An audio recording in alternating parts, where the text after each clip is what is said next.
Gretel. He had little to bite and to break, and once, when great dearth fell on the land, he could no longer procure even daily bread. Now, when he thought this over by night in his bed, and tossed about in his anxiety, he groaned and said to his wife, "What's to become of us? How are we to feed our poor children when we no longer have anything, even for ourselves?"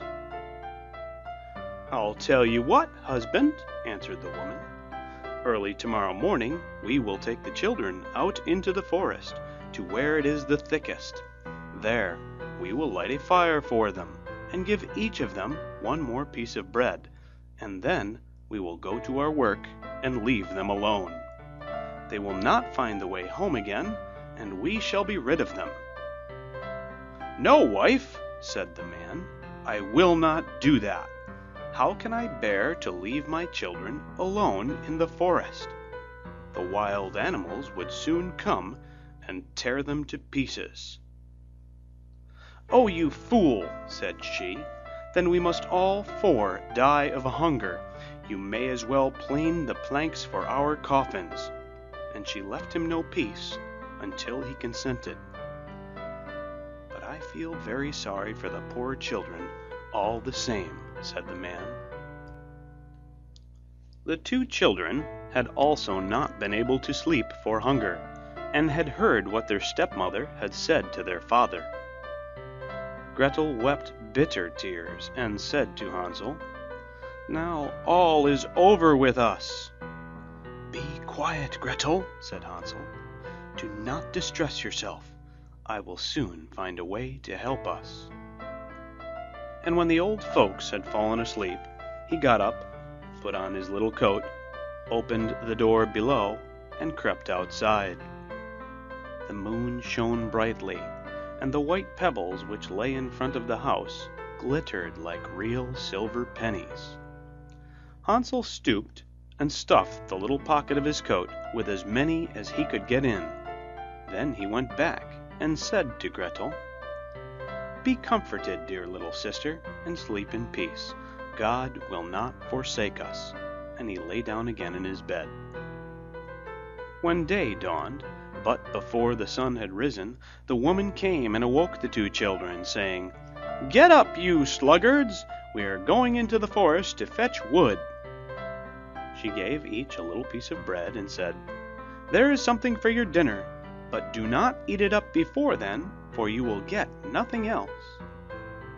Gretel took the bread under her apron, as Hansel had the pebbles in his pocket. Then they all set out together on their way to the forest. When they had walked a short time, Hansel stood still and peeped back at the house, and did so again and again. His father said, "Hansel, what are you looking at there, and staying behind for? Pay attention, and do not forget how to use your legs." "Ah, father," said Hansel, "I am looking at my little white cat, which is sitting up on the roof, and wants to say goodbye to me." The wife said, "Fool, that is not your little cat, that is the morning sun which is shining on the chimneys." Hansel, however, had not been looking back at the cat, but had been constantly throwing one of the white pebble stones out of his pocket on the road. When they had reached the middle of the forest, the father said, "Now, children, pile up some wood, and I will light a fire, that you may not be cold." Hansel and Gretel gathered brushwood together, as high as a little hill. The brushwood was lighted, and when the flames were burning very high, the woman said, "Now, children, lay yourselves down by the fire and rest. We will go into the forest and cut some wood. When we have done, we will come back and fetch you away." Hansel and Gretel sat by the fire, and when noon came, each ate a little piece of bread, and as they heard the strokes of the wood axe, they believed that their father was near. It was not the axe, however, but a branch which he had fastened to a withered tree which the wind was blowing backwards and forwards. And as they had been sitting such a long time, their eyes closed with fatigue, and they fell fast asleep. When at last they awoke, it was already dark night. Gretel began to cry, and said, "How are we to get out of the forest now?" But Hansel comforted her, and said, "Just wait a little, until the moon has risen, and then we will soon find the way." And when the full moon had risen, Hansel took his little sister by the hand, and followed the pebbles which shone like newly coined silver pieces, and showed them the way. They walked the whole night long, and by break of day came once more to their father's house. They knocked at the door, and when the woman opened it and saw that it was Hansel and Gretel, she said, "You naughty children! Why have you slept so long in the forest? We thought you were never coming back at all." The father, however, rejoiced, for it had cut him to the heart to leave them behind alone. Not long afterwards, there was once more great dearth throughout the land, and the children heard their mother saying at night to their father, "Everything is eaten again. We have one half loaf left, and that is the end. The children must go. We will take them farther into the wood, so they will not find their way out again. There is no other means of saving ourselves." The man's heart was heavy, and he thought, "It would be better for you to share the last mouthful with your children." The woman, however, would listen to nothing that he had to say, but scolded and reproached him. He who says A must say B likewise, and as he had yielded the first time, he had to do so a second time also. The children, however, were still awake, and had heard the conversation. When the old folks were asleep, Hansel again got up, and wanted to go out and pick up pebbles as he had done before. But the woman had locked the door, and Hansel could not get out. Nevertheless, he comforted his little sister, and said, "Do not cry, Gretel. Go to sleep quietly. The good God will help us." Early in the morning came the woman, and took the children out of their beds. Their piece of bread was given to them, but it was still smaller than the time before. On the way into the forest, Hansel crumbled his in his pocket, and often stood still and threw a morsel on the ground. "Hansel, why do you stop and look round?" said the father. "Go on." "I am looking back at my little pigeon, which is sitting on the roof, and wants to say good-bye to me," answered Hansel. "Fool," said the woman, "that is not your little pigeon, that is the morning sun that is shining on the chimney." Hansel, however, little by little, threw all the crumbs onto the path.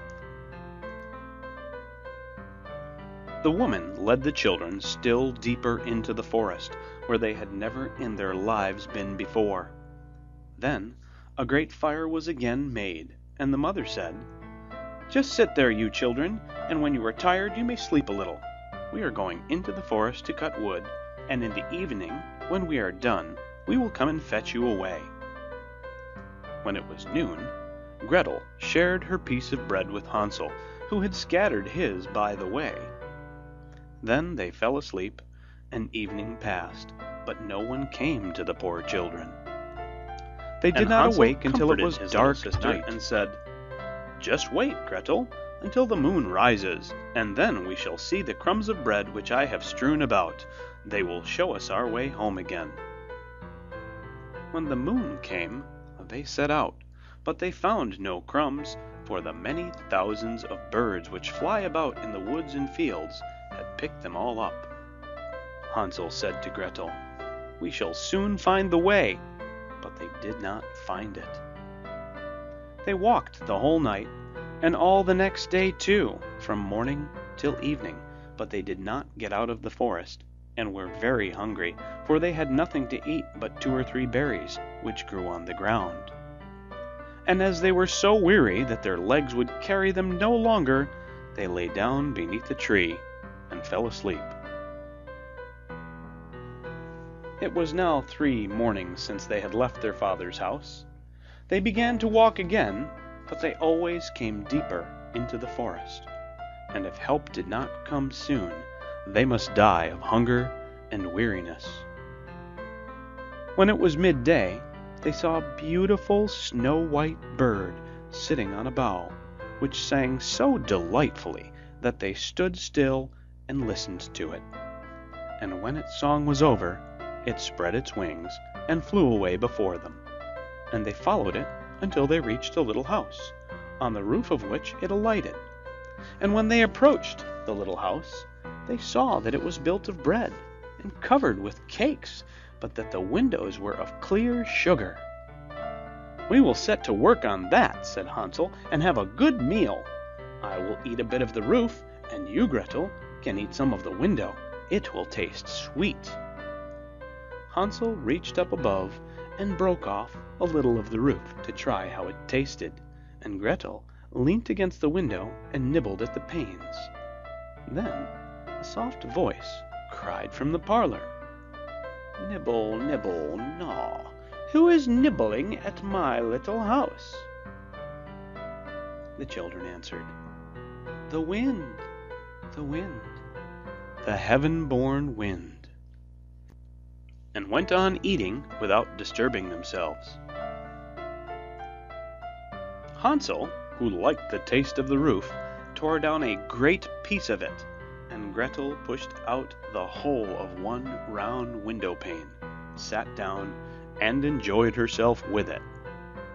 Suddenly the door opened, and a woman as old as the hills, who supported herself on crutches, came creeping out. Hansel and Gretel were so terribly frightened that they let fall what they had in their hands. The old woman, however, nodded her head and said, "Oh, you dear children, who has brought you here? Do come in and stay with me. No harm shall happen to you." She took them both by the hand and led them into her little house. Then good food was set before them, milk and pancakes with sugar, apples, and nuts. Afterwards, 2 pretty little beds were covered with clean white linen, and Hansel and Gretel lay down in them and thought they were in heaven.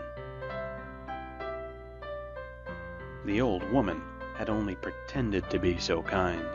She was in reality a wicked witch who lay in wait for children, and had only built the little house of bread in order to entice them there. When a child fell into her power, she killed it, cooked, and ate it, and that was a feast day with her. Witches have red eyes and cannot see far, but they have a keen scent like the beasts, and are aware when human beings draw near. When Hansel and Gretel came into her neighborhood, she laughed with malice and said mockingly, "I have them! They shall not escape me again." Early in the morning, before the children were awake, she was already up, and when she saw both of them sleeping and looking so pretty with their plump and rosy cheeks, she muttered to herself, "Now that will be a dainty mouthful." Then she seized Hansel with her shriveled hands, carried him into a little stable, and locked him in behind a grated door. Scream as he might, it would not help him. Then she went to Gretel, shook her till she awoke, and cried, "Get up, lazy thing! Fetch some water and cook something good for your brother. He is in the stable outside, and is to be made fat. When he is fat, I will eat him."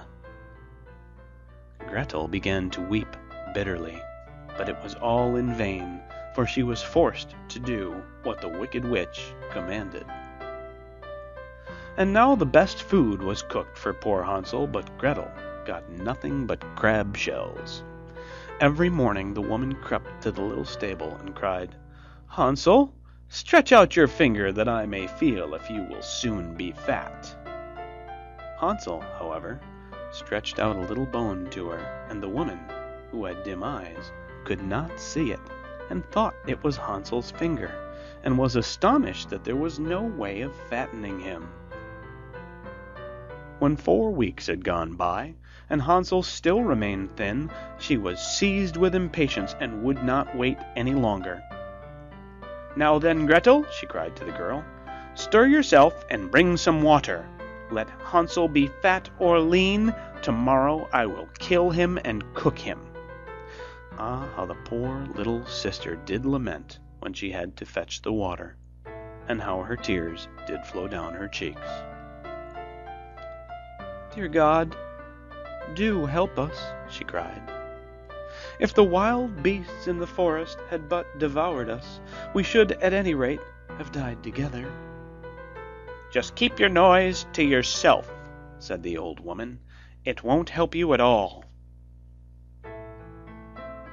Early in the morning, Gretel had to go out and hang up the cauldron with the water and light the fire. "We will bake first," said the old woman. "I have already heated the oven and kneaded the dough."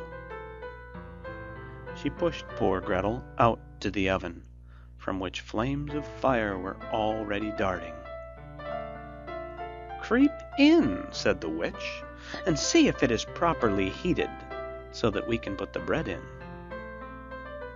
And once Gretel was inside, she intended to shut the oven and let her bake in it, and then she would eat her too. But Gretel saw what she had in mind, and said, "I do not know how I am to do it.